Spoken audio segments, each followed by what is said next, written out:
You cannot, Mike, never can you even attempt to separate race from class in South African history. Who rules the upper echelons of the corporate world is still white dominated like hell. The 1992 Ready to Govern document of the ANC was an unmitigated nonsense and lies that eventually I got Kgalema Motlanthe, the former president, to say, Ebrahim, you were right.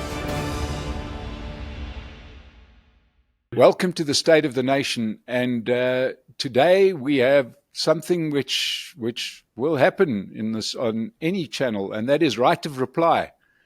We recently held a very popular interview with the popular political writer, labor activist, analyst, a man who wears many hats, Ebrahim Harvey, who has got a very popular column in News 24. And we did pick up on one statement and perhaps out of context used a tagline saying, whites must run Eskom. Now, clearly that did get, it got us a lot of clicks, but it did get some backlash for Ebrahim Harvey. And we said, let's get Ebrahim back. Let's talk about it. He recently wrote an article addressing exactly, or putting it into the right context as to what he said. Ebrahim, explain to the State of the Nation community what you meant with the comment. Well, Mike, let me try and explain it this way. When I seen on YouTube, people were telling me, did you see it's on YouTube? I went to check it out. Then I seen for the first time, whites should run Eskom.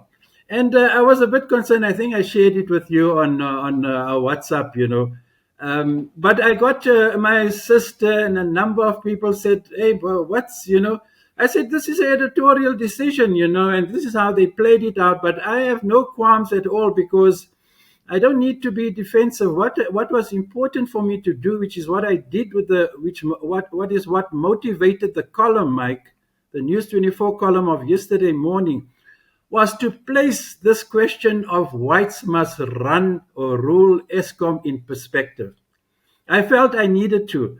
And, I'm a scholar on race, color, and ethnicity, and I couldn't leave it there. And because people got a different impression, I felt duty-bound to rectify that matter, and that's why I informed my editor at News 24 that I'm going to be dealing this week with a column that places that interview, in perspective. And let me explain to you why it was very important for me to do that. Not only to protect my integrity and ward off, racialist and racist attributes, to that headline, And if that headline is not placed in perspective, indeed, you could, especially given our history, have that type of impression, Mike, is he saying, that black African people are incapable of leadership, and running Eskom or other SOEs, you see. So I had to do it, and I'll tell you why. You'll see the initial paragraph in the column says, you know what's happening, Mike? Let me tell you, and I'll explain to you why it's happening. We're having a re-racialization. You know that, would you believe it, and the viewers on this State of the Nation platform, that there's more racialist discourses and discussions and debate and fury today than you've seen during the apartheid years. It has exploded, Mike. This is one of the bitter ironies. And I'll tell you, one of the reasons of the perpetuation of that and the deepening of the legacy of race and racialism and racism is the fact, and I've dealt with this at great length, Mike, it's what informs my 2021 book, The Great Pretenders, Race and Class Under ANC Rule. And it is the essence of the compromises the ANC struck. You cannot, Mike, never can you even attempt to separate race from class in South African history. That was what they did with the settlement. They dealt with political democracy, non-racialism, etc. You had the TRC dealing with all the, brutalities, murders, all that happened. but leaving the economy. Why do you think Malema formed what he called economic freedom fighters? Where does it come from? Malema's decision in the EFF was to address what were the biggest gaps and the problems with our non-racial post-apartheid democracy. And you can just go and look at the Johannesburg Stock Exchange. Go and look at the stock exchange. It's white. Go and look at management senior in the corporate world. It's white. So, Mike, at the bottom of that all, however, the people who are worst off are not the business people who are not on JSE, etc. It's the black working class majority because of the separation of race and class. Go into the black townships today, Mike. There you'll see the bitter legacy of that artificial separation of race and class. And so that's why we enjoy this political democracy. We said to have the greatest constitution in the world, and yet it has big gaps in it. The biggest gap being, number one, the embellishment and shrining of the principle of private property. That's fine. But alongside that is that you cannot change anything in this country. The Bill of Rights in that constitution is nothing. It's useless, Mike, because of the caveat in it that any changes envisaged in the realm of socio-economic rights and freedoms will only be introduced and implemented, Mike, if the present existing resources permit it. In other words, like Judge Eric Sono said years back, I mean, this is a farce.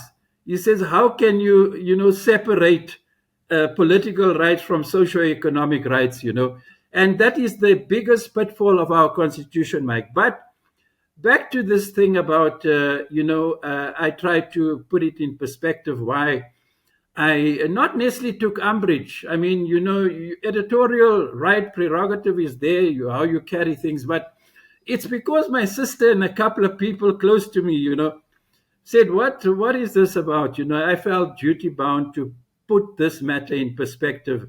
Hence, it motivated the column of yesterday morning and also this interview that will hopefully pick up on those issues. This is very important, Mike. Let me explain to you furthermore why this follow-up interview and looking at what I really meant, on the race issue about ESCOM, because I'll tell you, there is no state OE, no state-owned enterprise that has given rise to questions of race and color and competency and leadership like ESCOM has, even much more than Transnet or any other SOE. It is ESCOM that has thrown up, these questions of, and that's why the response of people last week to the headline, of white should run, they took umbrage. They're saying, so you're basically trying to say that black people are incapable of leadership. And unless you put it in perspective, it's logical to make that deduction and quite fair to do so. And, Mike, the very bitter and biting irony of post-apartheid South Africa, and really it lies in the nature of the negotiated settlement, in which political democracy was highlighted and social democracy, what they call the substantive democracy in the literature, against the formal democracy. The formal democracy, Mike, is you have the right to vote, freedom of expression, a whole lot of other, what they will call bourgeois democratic rights. But the rights over the economy and who controls the economy and in whose interest such control is exerted, those issues were not, we need a CODESA that deals with the economy, Mike. And some people have called for it. And I'll tell you, I don't think now, I mean, look how we're fighting over basic income grant. I mean, something as basic as that, and even if you gave a basic income grant of 1,000 Rand, which is 500 Rand less than what is seen as a decent basic of 1,500 Rand, it's to still make a formidable difference in the lives of people. But I mean, 30 years later, can you believe that we're still having to argue and fight over a basic income grant? And the majority of people are on various social grants. Social grants, Ramaphosa, very mistakenly, I mean, it's terrible what he has done with this. Did you see how many times Ramaphosa has tried to exploit for party, political, and propagandistic and electioneering purposes, that we've got 18 or whatever million people on the grounds, as if to say, and he went so far as to imply that if another party came in and the ANC was defeated, they don't know if those grants will continue. I mean, that Ibrahim, is, yes, can we take it back to the offending byline that we used and yes, your responding article? You know, in our interview, you said, and the way I understood your article, correct me if I'm wrong, is not that whites should run Eskom in perpetuity as their own thing, but that the skills transfer should have been phased in purpose-driven enterprise. It shouldn't have just been you guys get out and other people just take over. Am I getting it right? yes. But you must remember that these white technicians and engineers were there. I'm in touch, I'll say it now in public, with a guy surnamed Vessels. He was with Eskom in procurement. He was right on top, executive. I did a piece, Mike, for the big read. Business Days got a big read. I dominated that for about several months with various things and enjoyed it. And some people have asked me why did I stop doing the big read, Business Day. But one column, was devoted to this question of Eskom. And I'll tell you, there's no doubt whatsoever, Mike. And in fact, I stress it in that big read column and in many other columns of News 24 in my column, that this question has to be placed in perspective, Mike. It's very, very important. You see, throughout the history of South Africa, race, color, and ethnicity was inextricably interwoven with questions of skill, competency, and knowledge and qualifications. Once you register that fundamental fact of our history, it informs everything. It informed Eskom. You look at what they did with Transnet, with Denel, with every SOE, Mike. So one of the big lessons that the ANC, well, it hasn't said in public that it has, drawn that lesson from the transition in this country, is that you cannot, South Africa was a very advanced country, Mike. Joburg was the metropolis of Africa. I mean, I just remember how Joburg, besides the racism, what a beautiful city in many ways. I'm a scholar of the city. Joburg was right on top there. It was just joy to walk around in Joburg. We love Joburg, let me tell you, and you'll see how the library shut down. The library that I studied at, Mike, and many people studied at. I mean, just look what we no longer have a library, Mike. Can you believe? That happening. No longer a library, but it relates to the same thing, Mike, whether it's Eskom, whether it's the port and the harbors, infrastructure, and you see the collapse of infrastructure across. Now, nowhere more than with infrastructure is the question of technical skills, managerial skills, competence is required, to run those ports of Transnet, for example, the railways, the hospitals, everything, Mike. Why do you think we've got a generalized infrastructural crisis? Generalized in every domain. And So, where we've had black people who've been empowered through B and AA, they took over basically, Mike, all these functions. And so look at the results. Ibrahim, do you think that the cause of returning to standards that we can all be proud of in South Africa, do you think it's helped or harmed by, back by sort of having a very soft approach to the declining standards? Now, I know you've been hard hitting, you've said what you've said, but it always comes with a caveat. It always comes with the rider. It always comes with the deep, dark history. But at the end of the day, what suffers is the service delivery in its broadest terms and management, because everybody is scared to say what's really on their mind. Yeah. And, what we want to do here at the State of the Nation is not tread carefully around these important issues, but to put them right in people's faces.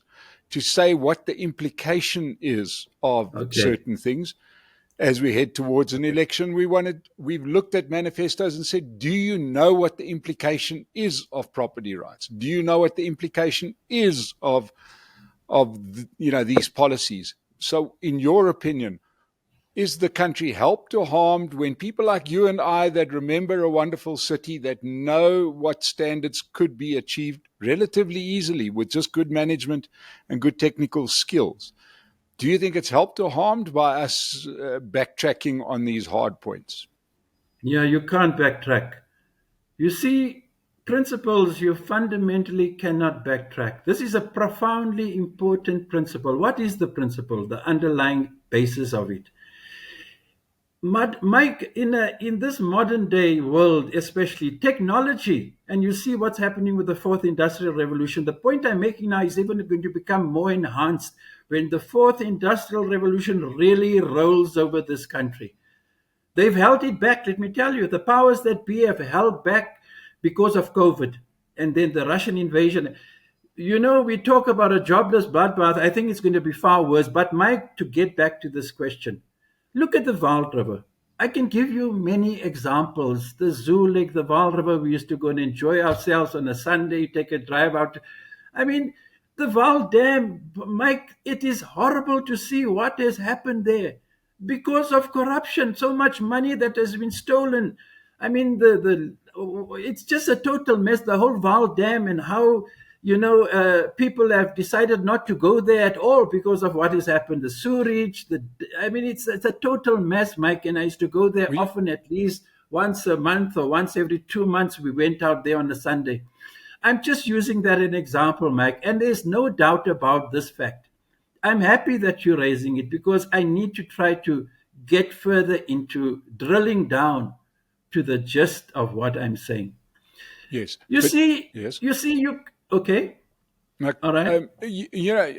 I'm trying to put something in context because I've got a disconnect here in something, and that is, do you not feel, as a man that's a deep thinker and well read and well versed in these issues, do you think it helps that we begin the conversation with a rider that excuses the bad behavior, i.e., the unfairness of the system, which is almost like, here's your get out of jail card here, and then we're going to go into the lack of service and the corruption and this. And they're going to say, well, didn't you start off by saying how unfair the world is and what a victim we all are?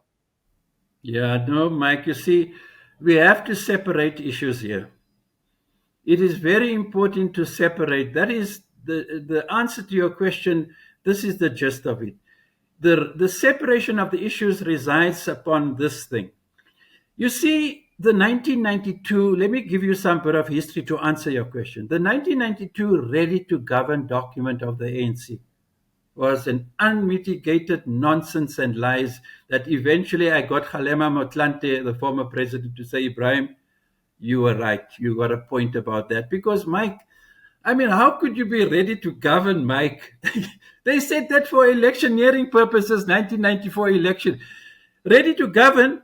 I mean, you know how advanced this economy was. I mean, and what has the ANC rule has done to it. And then every service has collapsed, every SOE, and you're ready to govern. So, the, you see, white people had all the knowledge, education, and skills from the time of Van Riebeeck. You can trace the history of South Africa. In fact, what people don't know, Holland, the Netherlands, was one of the most advanced countries in Europe when they colonized South Africa. Go into history because they Yes. were a seafaring nation. They went around a lot of things. So, Mike, to get down to this, you can't create any excuse whatsoever. That is why, let me tell you, I was on the JDA, Johannesburg Development Agency. Now, let me use Joburg as an example to illustrate the point. Do you know how many white consultants were hired by Joburg City? Why? Mike, let me tell you something. The heart of the reason why you've got all these consultants on board at local level, provincial level, national level, and you'll see 80-90% of them, it might have changed now, were white people. Why? Because that's where the knowledge expertise resided, Mike. And they made a killing out of it, let me tell you. A big part of the budgets were going to consultants, but it's very important to stress it. It was white people providing the services, because why? The NC control municipal, its leadership didn't have the skills, Mike. They messed up water, sanitation, sewage, etc. Mike, the two things I Okay. told you repeatedly, and it's important that I just dwell on this for a moment. Why ESCOM and Transnet is the most important SOEs and all other, but because of, you see, the function and the purpose that they serve, skills and technical skills at that, managerial skills is of the highest priority, Mike. So I'm saying, it's a very big pity that what didn't happen, this is what should have happened, Mike. The ANC never, because you know what? They were too in a hurry to get their hands on the purse strings, on the tenders, on all these contracts, and that has been the source of the corruption. Most of the corruption in the government relates to tenders and contracts, Mike. They should have retained white skills for, I believe, I say it again, 5 to 10 years, during which period they would have undertaken systematic training, education, and equipping of people. They would have saved the ANC the embarrassment. What do you think ANC rule is today associated with? Many white people and so-called minorities especially talk about it, and I think increasingly so-called black African people too. They associate ANC with corruption, incompetence, all the SOEs have fallen apart, but separate, and there's no link. Although, I think what happens is this, Mike. When you lack skills and qualifications to occupy a certain job, you know what I think you do? And I think this has happened under ANC rule in the municipalities especially. You try to make as much money, Mike, whichever way you can. Because once you've discovered, or the job cannot continue because of the incompetency, political appointments, etc., and you out maybe, or found out whatever, then, Mike, there are lots of money that's been taken out of this country, let me tell you, by these people, and it's been put into tax havens around the world. Who knows what? Lots of money has gone. I'm just saying, Mike, that thing, the one of the biggest problems, and I think if I had a chance to sit with Ramaphosa for an hour in a discussion, I know him well, I tell you, I think when I'm done with him, he would say, you got a point. So White I would skills, yeah. I want to go back to where to one of your opening statements where you pointed you were quite animated in pointing at the JSE and the whiteness of the management of those companies that are listed. Now you can go into any town in the country and get a hamburger from Steers of a good quality, delivered on time, in a clean environment, well run. Now, on the one hand, you're saying that it's important to retain skills, and those skills are not ready to be replaced. But on the other hand, you're having a go at the people that retain those skills. So, which one is it? If, in other words, if those listed companies did exactly what you're suggesting, you wouldn't be able to get a hamburger in Welkom to the same No. quality as you can get it at head office. Right, Well, and we see that in the performance of the ESCOMs and the Transnets of the world. All I'm saying is that on the one hand you're arguing for a pure color change, and on the other hand you're not. So I'm confused. yeah, no, I've never argued ever, anywhere. No platform, no column, nothing have I argued that one-sided. It's one-sided nonsense, Mike. You need a balanced, sensitive perspective here. And I'll tell you, it is true.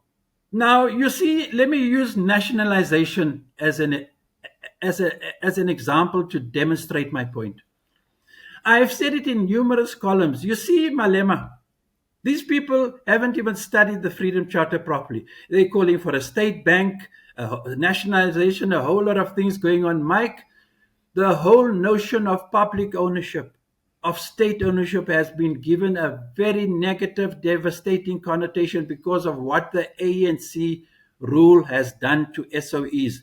Public ownership has worked very well in many countries. I can talk at length, even for a long time in Britain. Lots of stuff. There's no intrinsic association between public ownership and corruption and lack of. No, not at all. But a very different history, Britain from us.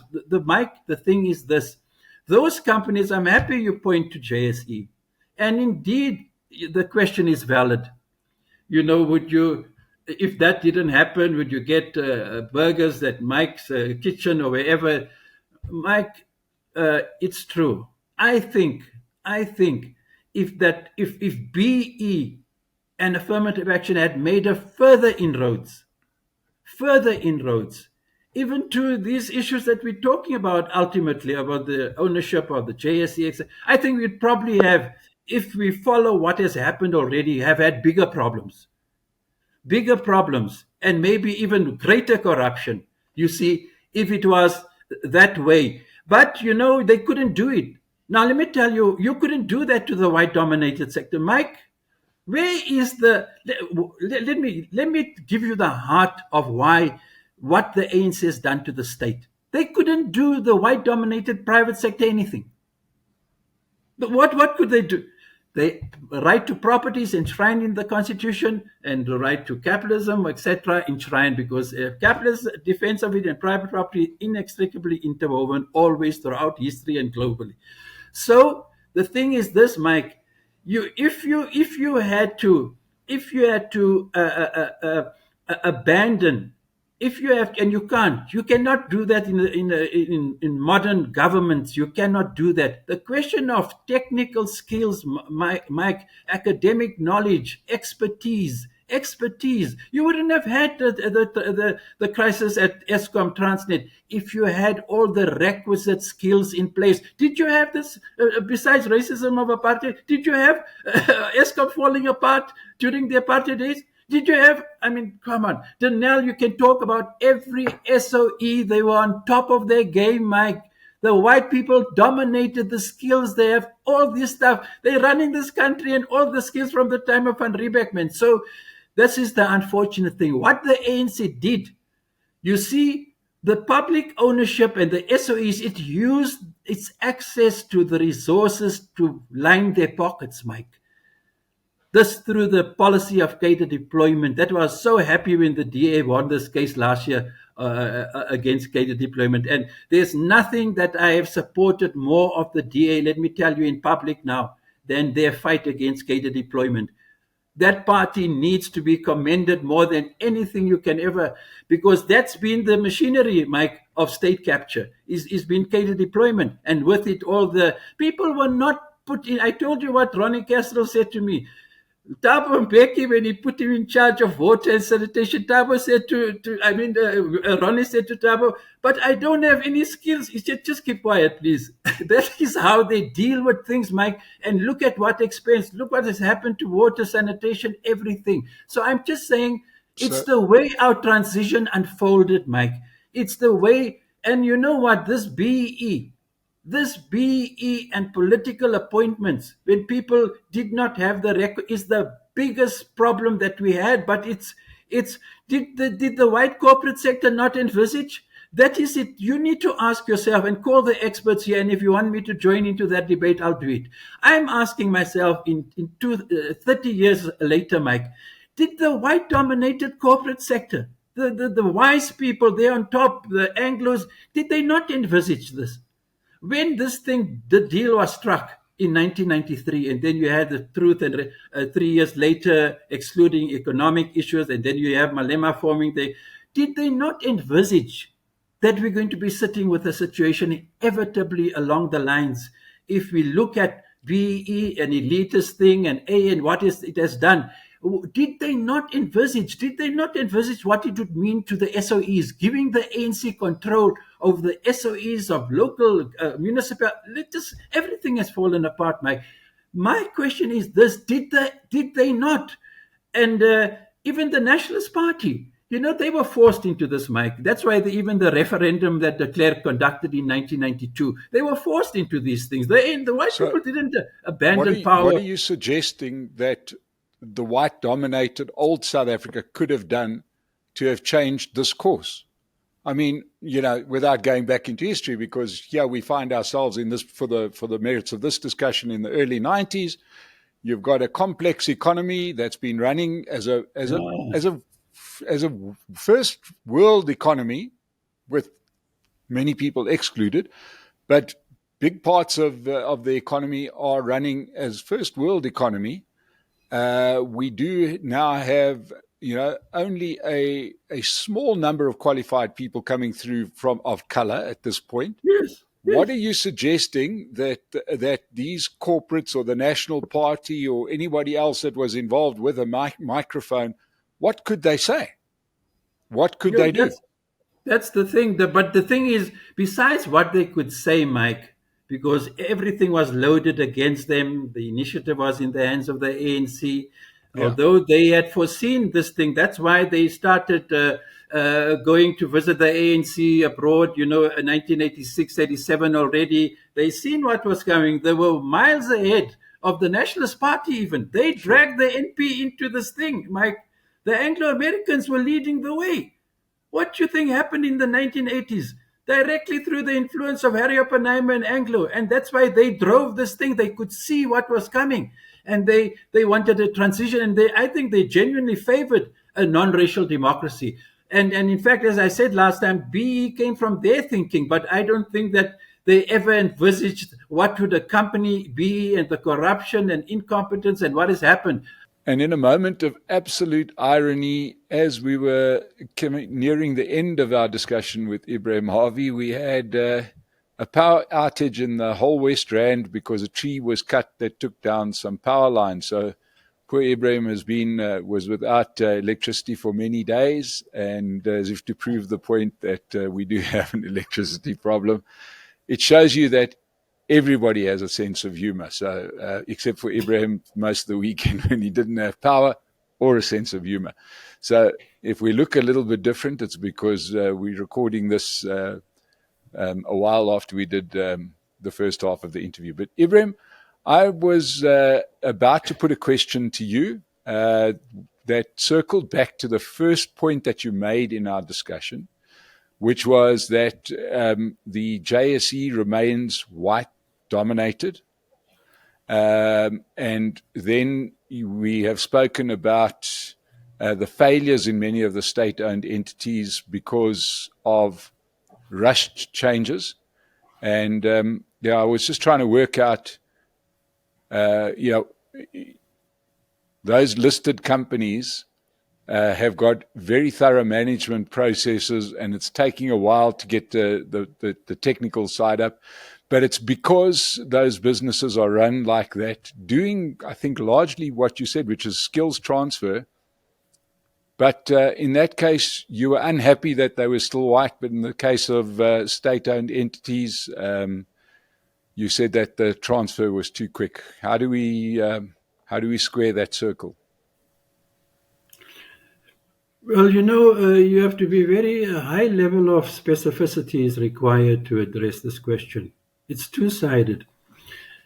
The one thing that is beyond dispute, which is part of the equation that you need to recognize, Mike, and the listeners of yours, is that the reason why you're sitting with the biggest socio-economic crisis in post-apartheid South Africa, and in fact, since the 1910 Union of South Africa was formed, is precisely because, and you can't divorce this from race, color, and those issues, and with which class is inextricably interlinked, as I explained in my 2021 book.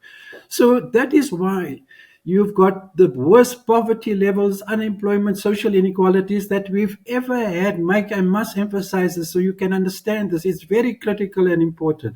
We've ever had in this country. How can that happen in a post-apartheid South Africa? It's just something fundamentally has gone wrong. Black people are poorer today than they were during the apartheid times.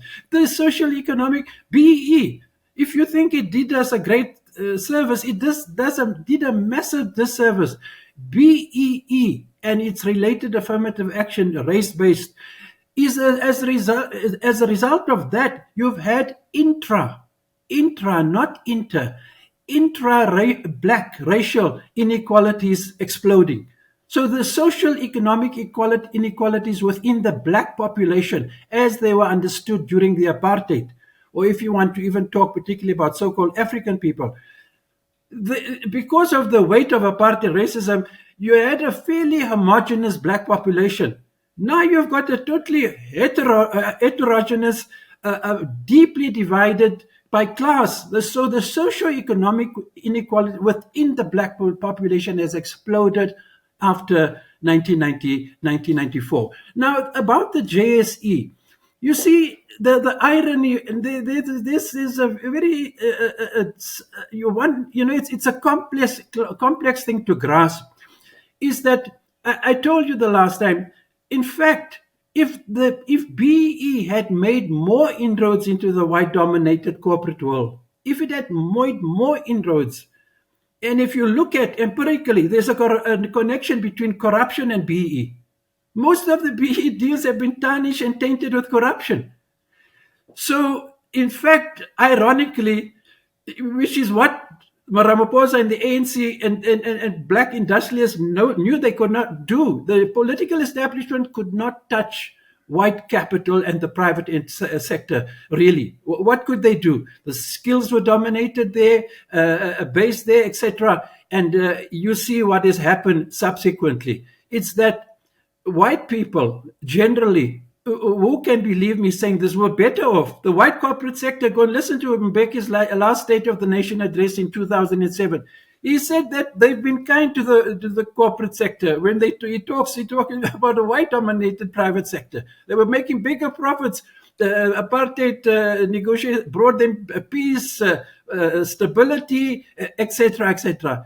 And in turn, you can see what it did cumulatively, over the 30-year period where black people are poorer off. But the simple point I was making, which is the heart of the irony actually, is that if BEE, so this mainstream white-dominated corporate sector, in fact, strangely, it's been a blessing in disguise. I have to be cautious here. This now I get accused again. That you still have this corporate sector, white dominated, intact. It's intact. Okay. With all the crises that happen, it has managed to stabilize, to keep going with all the corruption, etc. All I'm saying is that if you recognize the empirical linkages between corruption and BE, then if the greater the strides and inroads BE had made in this formerly white, the worse it would have been. The worse it would have been, yes, Mac. Can I interrogate the statement that you've made repeatedly about white dominated? Right, you keep on you keep this about white dominated. Now, I don't think you can go to any corporate that is listed, right? And what is the basis for this white domination allegation? Is it just purely shareholding? Is that the problem? Because there's no doubt about it. Every single one of the companies that are listed have a majority non-white staff complement and probably management complement. You can't go into a branch of a bank, a supermarket, a fast food chain, but to see an amazing preponderance of black people in those businesses, right? When you go to Pick and Pay or Absa Bank or Nando's, you're probably not going to be served by a white person. Where is this white gevaar coming from? The white dominated is the upper echelons. You mustn't be confused with management. Do we look at numbers or do you look only at shareholders? You mustn't be confused with managerial functions, which AA, because of AA legislation, have made massive inroads to. So you can go to all those stores you mentioned and much more, and you'll find black people there. That is it. Black people there. But they don't count. There, yes. They don't count. Only the shareholders count. No, you see, this is the thing. It's that's why Patrick Bond, professor, had a book called out The Elitist. He attacked this elitist deal. And indeed, that is what this transformation deal in 1990s was all about, was political democracy without what is called in the literature substantive democracy, which addresses the questions of basic service, social justice, etc. But you mustn't be confused by the bottom layer of those companies that through the AA affirmative action policies are black, with the top dominated, I mean, the whites who go look who your billionaires besides Patrice Motsepe is, to get an idea of who rules the upper echelons of the corporate world is still white dominated like hell. Besides Patrice Motsepe, and you must go and see how Patrice Motsepe got Okay. his wealth. Do you know how much? Do you know how the history of Pat? You need to go and do some research about Patrice Motsepe's wealth and what happened to how he got his wealth, and so on. I don't want to go into that now. It's very interesting how Okay. this thing took root, and he became this multi-billionaire. What would you say that you would have whites do? Because I'm struck by a comment I once heard, if I'm not mistaken, the late Eusebius McKaiser, when he still had a radio show, to say that whites haven't given up enough. Well, as I recall, we've given up just about the entire what we would now call Model C schooling system, public hospitals, all of these things that were ostensibly built for white people. That's been given to the country, as well as the taxation from those successful businesses that we're talking about. But what I don't understand is that, as you said in the comment that sort of caused all the trouble, is that perhaps we went too quickly with the change, but yet, is your suggestion that we get rid of those white shareholders, bring in black shareholders? Is that going to change the number of employees or change the shape of the economy? I mean, all I'm saying is that, do you not see a contradiction in these points? Because I'm seeing one. I'm seeing a contradiction in saying SOEs were changed, right? And all the public sector, not all, but the majority of the public sector employed white specialists are out, right? And now and you're arguing without a proper skills transfer, etc. Those skills reside in the private sector. White people are also going to make a living, I think, or is it purely economics of revenge? Because it's one of the two, right? So what serves the country best? To have the private sector that works with white shareholding predominantly, as you put it, right? And some people will get rich, especially as the government fails. Is that the way to do it, or do we just go Zimbabwe? What are your feelings? No, obviously, your question, I mean, it startles me when you can end it by saying, oh, the other alternative, go the Zimbabwe route. Come on, Mike. Well, that's Who what can we've done talk with our about? state-owned Yeah, but companies, isn't it? that's the problem. That's crude. That's putting it rather too crudely, I believe. So Here put is it the right. gist of the thing. Here is the gist of the thing that I hope will address finally, and let you feel more comfortable. This is very complex issues, I must say. But let me tell you what lies. You spoke about giving. You need to be careful about what you say. We gave the public hospitals, we gave the public sector, we gave the state sector to the ANC. You gave what? Look what has happened because of that skills transfer that never took place. What are you talking about? The school system, the public schools, the public hospitals, Mike. You have to get this very clear. It's very, very, very important. Might be the heart of this interview you're having with me. Black people are worst off. Corruption, I mean, every hospital, the people are struggling for food, medicines, beds, linen, basic stuff. So what have you given? You see, you got to look at what happened, how corruption and mismanagement tarnished the entire public sector that you say was given to the ANC and black people. That public sector now, let me tell you, we were incomparably better off. The public hospitals, I live just down the road from the Rahima Musa Hospital, 1 kilometer away. The best condition they were in, the public, despite apartheid, racism was during the apartheid times. The public sector schools and hospitals are barely, I mean, standing on their feet. They're collapsing. I mean, patients are dying, the schools, everything is in a crisis that you say has been given to black people. So when you pose the question, you yourself needs to be cognizant of the contrast and the contradictions and the problems, the heart of which is what happened. That's why you think you've got this mess in parliament. I'm talking now there at the explicit political level. And then you see what's happened in the townships. I mean, it's a mess. It's a mess all over generally. And then you start listening to what people are saying about what P.W. Botha had said.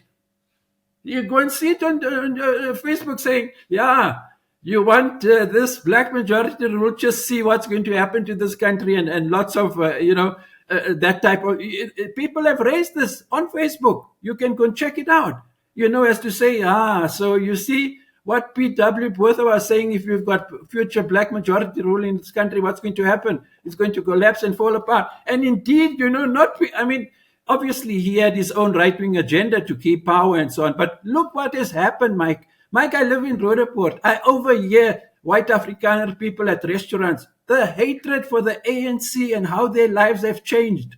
You cannot believe it. And I'm telling you, the ANC is going to get the biggest hiding of its life in the 29th of. It's all over. It's bitterness. It's with the colored people. You can go to Cape Town. I think the DA will score a bigger victory there. I mean, the EFF will come up than before. Mike, this is the result. The ANC rule has been an elitist rule. They've benefited the top leaders. You must go and see their mansions, Mike. Go and look at where they live. Again, you look at where the Nationalist Party politicians lived. Go and do research where they lived, how they lived, what their earnings were. Luli Kalinikos, the wife of now just passed, sadly, Eddie Webster, said to me in an interview for the 2000, she said, Ebrahim, what startles us is what they earn. She says, it is incredible. She knew what white people and the politicians and the corporate world earned during the apartheid times. She says what startles her most is what black people earn. What these politicians and MPs and people earn. She stressed it so much that it gave me a lot to think about, Mike. And in inverse proportion to that, don't forget, however, the black middle class has been decimated. The white-dominated media still, let me tell you what, it sang the praises of the emerging black middle class. But when it began to go down, it stopped telling the world the truth. Since the COVID-19 pandemic and before that, the 2008 financial global crisis began with the mortgage crisis in the United States, decimated the black middle class. The repossessions of houses and cars, the two major symbols of the black middle class acquisition, you got the record levels. So the black middle class has been decimated, and around the world, the middle class is being destroyed. It's the story. It's the story that people pay little attention to. It's happening in South Africa today. So I'm just saying, at the end of it all, one has to recognize that who has benefited. That is the most important thing, Mike. It's the rich, tiny layer of black elite who has benefited from, it becomes super wealthy alongside the greatest impoverishment of black people we've ever seen from 1910 Union of South Africa. This is what you sit with in South Africa today. So that's why when you raise the questions of race, color, and ethnicity, you can't but delve into what has happened to the lot of black people, Mike. We expected under ANC rule, you'll have an improvement, amelioration, an improvement at least, if not a fundamental transformation, a bettering of the conditions. That's why the rallying slogan of the ANC at election time, which they stopped, have you noticed, of building a better life? I mean, that was their leading slogan. They stopped it for about a decade. They don't talk about it because they knew. They're saying building, and people got poorer and poorer and poorer, Mike. Where do they talk these days about? They abandoned it because they seen, what had happened despite, those type of phraseology, of changes, and people's lives just got worse, Mike. It's a very complex and tricky thing. I must tell you, the race color, you can see, Mike, it's like the chicken and egg. What comes first? What comes next? It's a very complex thing. But one thing that is not complex and difficult to recognize, Mike, which is important that your viewers and yourself do, is that black people are poorer today, Mike, than they were during the darkest apartheid times. You just need to go and, I don't know when last you've been, or if you've ever been to black townships. Go and look at what is happening to the East Rand, the West Rand, Soweto, It's a God, Mike Mandela, Sisulu, they're all turning in their graves to believe what has become of black life that we talk about. It's terrible. And that is why I said in my columns, I'd be surprised, I'd be shocked, in fact, if the ANC wins the 29th of May elections. That is the bitterness, how people feel, Mike. And also, don't forget, this bitterness may also lead to a massive stay away at the polls. Although there's been a mushrooming of opposition parties, in Rise and Zanzi and others, we've got to see how they do. But I won't be surprised that people are so bitter, with the ANC's deterioration, decline, degeneration, that they stay away from the polls, unless they throw in their weight to the EFF or other opposition parties. But we're going to the polls on the eve of the worst crisis, Mike, with poverty, everything. The hospitals are falling. Patients don't even have enough food, linen. I mean, it's terrible what is going on in this country. So, you have to just be careful when you talk about whites. We gave you this, we gave them this, we gave them the public sector. Look what they, and I think that is why I said in the last, if you listen to the pickup on the Friday interview, I raised this question, Mike. I asked you, which is a very fundamental question. Did the white-dominated sector, the Oppenheimers, the Anglo-Americans who went out and took others for talks with the ANC, is a big failure of theirs not to have foreseen, Mike, what was inevitably going to happen in this country under ANC rule? I believe it's a major limitation. All of them to varying degrees, failed to realize what lies ahead over the next 5, 10 to 15, 20 years of ANC rule, given the fact that what did they have when they took over this country? The 1992 Ready to Govern document was a blatant lie, a misrepresentation. It was just for electioneering per 1994 election, I mean, what did the ANC have? What skills, to run South Africa and take over from the Nationalist Party? I mean, just Joburg. I mean, the power, you read the required, Mike, and you can see the lack of it, what it led to accumulatively. You required skills, knowledge and understanding of various departments, water, sanitation, sewerage. These are highly technical driven services. What did the ANC have, Mike? But it took care of itself. The leadership of the ANC took care of themselves. Go and look at where they live, Mike, and go look at their voters and their members and supporters in the townships. You can't believe the divide, which is now greater than ever before. How the ANC leadership lives and how the masses in the townships live. There we have it from Ebrahim Harvey. Ebrahim, thank you for this very long, tortured process we've gone to record this right of reply. Ebrahim Harvey, thank you so much for joining us on the State of the Nation. If you've enjoyed this and you've watched this to the end, please subscribe to the channel. I'd like to thank Pace Car Rental for sponsoring and for everybody that tuned in. We'll see you again on the State of the Nation. Thank you very much. Thanks.